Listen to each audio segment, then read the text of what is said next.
விஜயகாந்த் இறந்துட்டாரு அப்படின்ற செய்தியை கேட்டதுமே இவருக்காகலாம் ஏன்பா அழுவுறீங்க அப்படின்னு சொல்லிட்டு சில பேர் வந்து கேட்டுட்டு இருக்காங்க. அதனாலே அவருடைய கர்ஜனை முகமும் ஆவேசமான பேச்சும் தான் இந்த ஜென்ரேஷன்களுக்கு ஞாபகத்துக்கு வருது.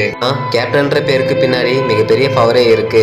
எம்ஜிஆர் காமராஜர் இறந்ததுக்கு பிறகு தமிழ்நாடே ஒட்டுமொத்தமாக கண்கலங்கி நிற்குதுன்னா அது நம்மளோட விஜயகாந்தோட மறைவுக்கு தான். இன்றைய காலத்தில் ஷூட்டிங் செய்கிற இடத்துல ஹீரோ ஹீரோயினுக்கு மட்டும் விருந்தோட சாப்பாடு, அங்கே வேலை செய்கிற டெக்னீஷியன்கள்லாம் ஹோட்டல் சாப்பாடு.